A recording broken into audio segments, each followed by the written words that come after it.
Dear students, dear teachers and dear parents, अस्सलाम वालेकुम। आज जो टॉपिक मैं आप लोगों के साथ डिस्कस करने वाली हूँ वो है बायस्ड पेपर चेकिंग।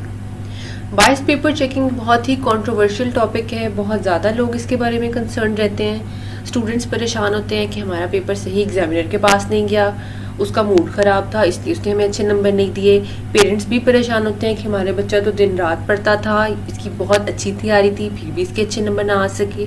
इसी तरीके से टीचर्स भी कंसर्न होती हैं अपने स्टूडेंट्स के बारे में कि ये तो हमारा स्टूडेंट बहुत ब्रिलियंट था, क्लास में इसकी परफॉर्मेंस बहुत अच्छी थी, तो फिर ये बोर्ड के एग्जाम्स में इतना अच्छा परफॉर्म क्यों नहीं कर सका? क्या बोर्ड में इसके साथ कोई गलती हुई है, एग्जामिनर ठीक नहीं था, बोर्ड वालों से कोई मिस्टेक हो गई है, पेपर्स एक्सचेंज हो गए हैं, या एनीथिंग? कुछ भी ख्याल आ सकता है किसी के भी दिल में। तो इसको हम मज़ीद क्लियर करने के लिए कि क्या क्या प्रोसेस है बोर्ड में चेकिंग का और कहाँ कहाँ मिस्टेक हो सकती है, ये इसलिए मैंने आप लोगों के लिए स्पेशल एक वीडियो बनाई है।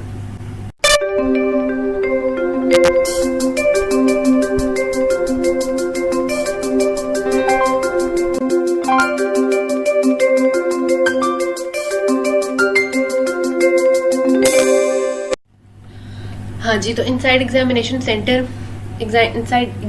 सेंटर व्हाट हैपन्स इज, होता ये है कि बच्चे ने पेपर दिया, उसने अपनी तरफ से इसको कंप्लीट सॉल्व करके इन्विजिलेटर के हैंड ओवर कर दिया। उसने इन्विजिलेटर को कहा कि सर आई हैव डन, अब मेरे से पेपर ले लें। इन्विजिलेटर क्या करेगा कि उस पेपर में जितनी भी ब्लैंक शीट्स होंगी उनको क्रॉस करेगा या उनको ब्लैंक की स्टैम्प कर देगा। ये इसलिए किया जाता है टू इंश्योर कि ये ना हो कि बाद में कोई और जब किसी और के पास ये पेपर चेकिंग के लिए जाए या बोर्ड ऑफिस में जाए या कहीं भी किसी भी स्टेप पे ये ना हो कि कहीं कोई उसको फिल कर दे। तो आई वुड रिकमेंड स्टूडेंट्स कि जब भी आप पेपर दें आप खुद ही उनको जो अभी आपके ब्लैंक पेजेस हैं उनको क्रॉस कर दें, ताकि कोई आपके पेपर पे कोई एक्स्ट्रा चीज़ ना लिख सके। ये आपके लिए भी खतरनाक है। कोई आपके पेपर में कोई गलत बात भी लिख सकता है जिसकी वजह से आपको बहुत ज़्यादा नुकसान का सामना करना पड़ सकता है। इन्विजिलेटर अब उस पेपर को उसकी ब्लैंक शीट्स को क्रॉस करने के बाद सुपरिटेंडेंट को हैंड ओवर कर देता है। सुपरिटेंडेंट का काम होता है कि बस पेपर्स कलेक्ट किए मार्किंग सेंटर से और बैंक में जमा करा दिए। बैंक ने क्या करना होता है, बैंक ने आगे उनको बोर्ड ऑफिस में जमा करा देना होता है। Before proceeding further, I would like you all to like this video, subscribe my channel and share it with others. It would be so nice of you all. आगे मैं बढ़ती हूँ। अच्छा, बैंक से अब हमारे पेपर्स पहुंच जाते हैं बोर्ड ऑफिस में। बोर्ड ऑफिस पहुंच गए, कोई भी बोर्ड, डिफरेंट बोर्ड्स हैं, गुजरांवाला बोर्ड है, Lahore board, Faisalabad board, Abbottabad board, there are different boards working autonomously in Punjab. लेकिन इन सब का तरीक़ाकार एक ही है, ये अपने पेपर्स एक्सचेंज करते हैं चेकिंग के लिए। एक्सचेंज भी इसीलिए किए जाते हैं ताकि जो बाइसेस वाला इशू है ये मिनिमाइज किया जा सके, कम से कम बाइसेस हो। लाहौर वालों को ना पता हो कि गुजरांवाला में किस बच्चे का पेपर है, गुजरात वालों को ना पता हो कि लाहौर के किस बच्चे का पेपर है, इसलिए ये शफलिंग की जाती है। अच्छा, फ़िलहाल अभी हम बोर्ड ऑफिस में पहुँचे हैं। हमारे पेपर्स बोर्ड ऑफिस में एक दफ़ा जब पेपर पहुँच जाता है तो जो बोर्ड के ऑफिशियल्स हैं वो उन पेपर्स को थॉरली चेक करते हैं। वो ये चेक करते हैं कि किसी बच्चे ने अपना कोई कॉन्टैक्ट नंबर, कोई एड्रेस, किसी बच्चे ने ये तो नहीं लिख दिया कि सर मैं आपको 1 लाख रुपीज़ दूंगा, आप प्लीज़ मुझे पास कर दें, या मेरा ये इशू था, मेरे घर में मैं बीमार था, या मुझे ये मसला हो गया था जिसकी वजह से मैं पेपर में अच्छा परफॉर्म नहीं कर सका, आप मुझे अच्छे नंबर दे दें, अल्लाह आपको इसकी जज़ा देगा। व्हाट्सएवर बहुत ज़्यादा ऐसे सीन्स आते हैं जिसमें बच्चे ऐसी कोई ना कोई ब्राइबरी टीचर्स को ऑफर कर रहे होते हैं कि प्लीज़ आप मुझे पास कर दें तो मैं ये कर दूंगा वो कर दूंगा। तो इस चीज़ को इंश्योर करने के लिए कि ऐसा ना हो, बोर्ड वाले खुद हर पेपर को चेक करते हैं और अगर कहीं भी कोई कॉन्टैक्ट नंबर या ऐसी कोई चीज़ नज़र आती है उसको क्रॉस कर देते हैं। उसको अच्छे तरीके से क्रॉस कर दिया जाता है कि ऐसी कोई चीज़ बाकी ना बचे। उसके बाद हर पेपर को उसका जो रोल नंबर होता है वो हटा के एक फिक्शियस रोल नंबर दे दिया जाता है। हर पेपर के साथ आपका ये काम होगा कि हर क्वेश्चन पेपर जो आपने सॉल्व किया है, आपकी जो आंसर शीट है उसके ऊपर आपको एक फिक्शियस रोल नंबर मिल जाएगा। ये फिक्शियस रोल नंबर क्या चीज़ है ये सिर्फ बोर्ड वालों को पता। उन्होंने अपनी एक लिस्ट बनाई होती है कि हमने ये रोल नंबर्स इन बच्चों को दे दिए हैं और अब ये मार्किंग के जाएँ। अब इस फिक्शियस रोल नंबर का क्या फ़ायदा होता है? फिक्शियस रोल नंबर का फ़ायदा ये होता है कि जो पेपर चेक करेगा उसको भी नहीं पता होगा कि किस बच्चे का पेपर है। इसी तरीके से कभी ऐसा भी तो हो सकता है कि कभी चेकिंग के दौरान बाय चांस वही स्टूडेंट मार्किंग सेंटर में आ गए, उसके फादर मार्किंग सेंटर में आ गए, वो कहेंगे हाँ ये तो मेरे बच्चे का पेपर है, इसको बहुत अच्छे नंबर दे दो। तो इस चीज़ को इंश्योर करने के लिए किसी को पता ना चले कि ये किसका पेपर है, उसको एक फिक्स रोल नंबर दे दिया जाता है। अब ये पेपर पूरी दुनिया के लिए बोर्ड ऑफिस के अलावा एक अननोन पेपर है। उसके बाद ये फिक्स रोल नंबर देने के बाद ये पेपर्स जो हैं मार्किंग सेंटर्स में भेज दिए जाते हैं। हर सिटी में डिफरेंट डेजिग्नेटेड सेंटर्स होते हैं जहाँ पे मार्किंग कंडक्ट कराई जाती है। मार्किंग सेंटर में भी ये ख्याल रखा जाता है कि कौन कौन ये पेपर मार्क कर सकता है, who are eligible to mark the papers. तो पेपर मार्किंग के लिए एटलीस्ट आपकी रेलिवेंट सब्जेक्ट में ग्रेजुएशन हो। Just like I am a biologist, तो I can mark biology papers, I can not mark physics papers और मैथमेटिक्स पेपर्स और anything like this. इसी तरीके से जो इंग्लिश का ग्रेजुएट होगा वो इंग्लिश के पेपर्स मार्क करेगा। मज़ीद इन्होंने जो एक कंडीशन कुछ अरसे से लगाई है, पहले होता था कि कोई भी पेपर मार्किंग के लिए अपनी ड्यूटी लगवा सकता था, लेकिन अब ये है कि सिर्फ एक गवर्नमेंट टीचर ही ये बोर्ड के पेपर्स मार्क कर सकता है, प्राइवेट टीचर्स नहीं कर सकते। और गवर्नमेंट टीचर भी वो जो वो सब्जेक्ट पढ़ा रहा हो और उसी क्लास को पढ़ा रहा हो। जस्ट लाइक अगर 9th के पेपर्स हैं तो टीचर जो है 9th क्लास को उस टाइम पे वो सब्जेक्ट पढ़ा रहा हो ताकि उसका सफिशिएंट नॉलेज हो उस चीज़ पे, उसको पता हो कि कहाँ पे किस बुक के किस चैप्टर में किस जगह पे कौन सी चीज़ है। अगर बच्चे ने कुछ एक्स्ट्रा भी लिख दिया तो वो उसको इवेल्युएट कर सके। उसके बाद आती है पेपर मार्किंग का प्रोसीजर क्या है। अब मार्किंग सेंटर में एक हेड एग्जामिनर होता है जो कि अब जितना भी वहाँ पे मार्किंग स्टाफ है उन सबको लीड कर रहा है। हेड एग्जामिनर का काम क्या है, एक्चुअली उसने पेपर मार्किंग नहीं करनी, उसने सबको गाइड करना है कि भाई how to mark the papers. उसने अपने अंडर जितने भी एग्जामिनर्स होंगे उनको एक पहले दिन तो सबको उसने ट्रेनिंग देनी है कि भाई दीज आर द SOPs, ये हमारे क्वालिटी कंट्रोल्स हैं, इनके अकॉर्डिंग आपने मार्किंग करनी है। ये एक्सटेंसिव ट्रेनिंग होती है जो कि पहले दिन सबको दी जाती है। उसके अलावा वहाँ पे मार्किंग सेंटर में बोर्ड ऑफिसर भी होता है। बोर्ड ऑफिसर और हेड एग्जामिनर जो होते हैं ये पूरे स्टाफ को जो भी मतलब मार्किंग स्टाफ होता है, बाकियों को नहीं, मार्किंग स्टाफ को एक की भी देते हैं।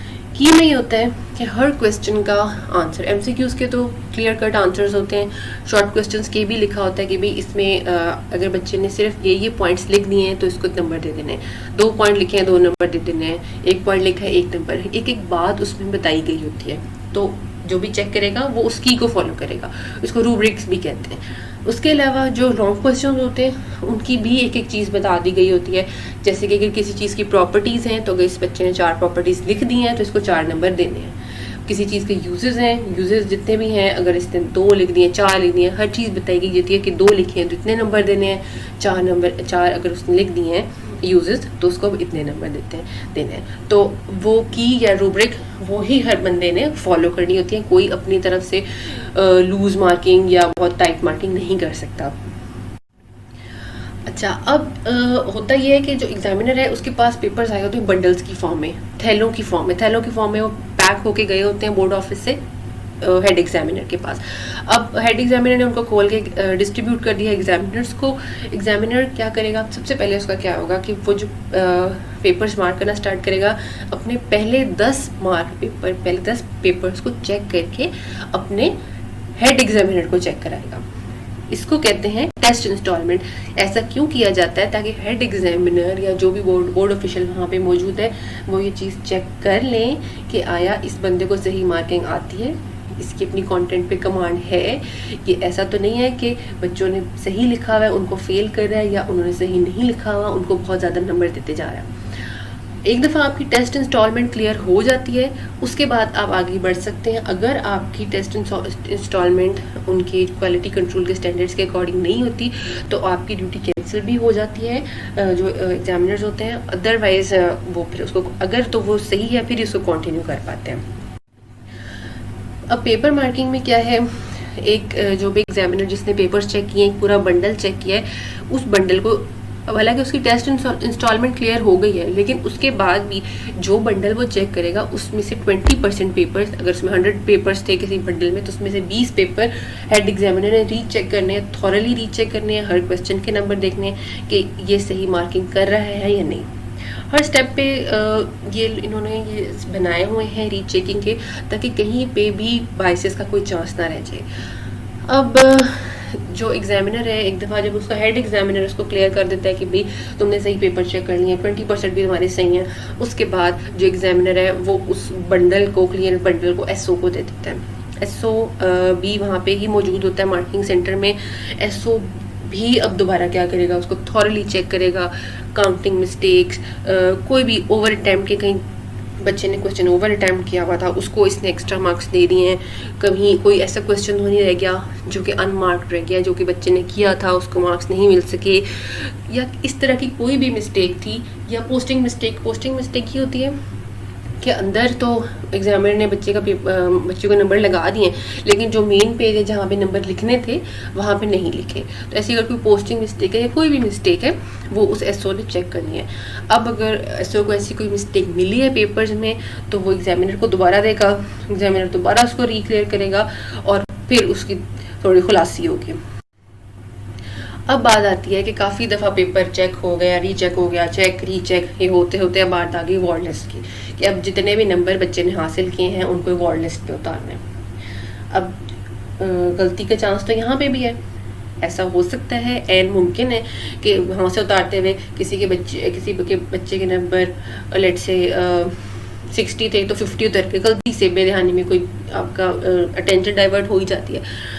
तो यहाँ पे भी उन्होंने डिफरेंट एसओपीज बनाए हुए इसको चेक करने के लिए वार्ड लिस्ट को बार बार। अच्छा, अब ये है कि एग्जामिनर ने वार्ड लिस्ट बना दी, वार्ड लिस्ट को दोबारा एसओ चेक करेगा, उस एसओ चेक करेगा, एसओ हर चीज़ मैच करेगा कि मार्क पेपर पे जितने नंबर लगे हुए उतने लिस्ट में आए हैं या नहीं। ये वाली चेकिंग भी दोबारा की जाती है टू मेक श्योर कि कहीं कोई गलती की गुंजाइश ना रह जाए। उसके बाद ये होता है कि जब फाइनल हो गई है तो एसओ उस अवार्ड लिस्ट को साइन कर देता है कि हाँ भाई ये अब फाइनल है, ये नंबर काफ़ी दफ़ा रीचेकिंग के बाद बिल्कुल फाइनलाइज किए जा चुके हैं। उसके अलावा इन चेकिंग्स के अलावा गाहे बगाहे आपके मार्किंग सेंटर्स में जहाँ पे मार्किंग हो रही होती है सुपर चेकिंग भी होती है। सुपर चेकिंग ये होता है कि जो बोर्ड ऑफिस, जो भी आपका रेलेवेंट बोर्ड ऑफिस के लोग होते हैं उनके हायर ऑफिशियल्स जो होते हैं वो आते हैं और वो चेक करते हैं कि जो पेपर मार्किंग यहाँ पे हो रही है वो सही है या नहीं है, एसओपीज़ के अकॉर्डिंग है, क्वालिटी कंट्रोल्स के अकॉर्डिंग है, ओवर मार्किंग तो नहीं हो रही, या ऐसा तो नहीं कि बहुत टाइट मार्किंग की जा रही है, बच्चों को फेल किया जा रहा है। तो सुपर चेकिंग भी जारी रहती है साथ साथ। उसके बाद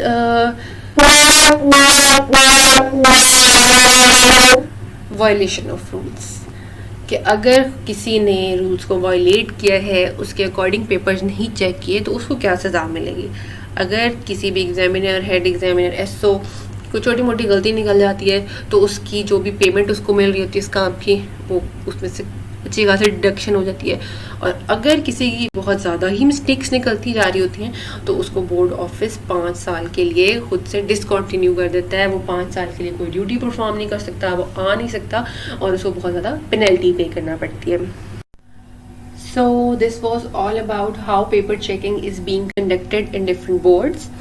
तो आप लोगों ने देखा कि कितने स्ट्रिक्ट क्वालिटी कंट्रोल्स हैं। अब गलती की गुंजाइश बहुत कम रह चुकी है, फिर भी इंसान है, गलती हो सकती है, 1-2 नंबरों का फ़र्क में भी कहीं आ जाए, लेकिन इससे ज़्यादा नहीं।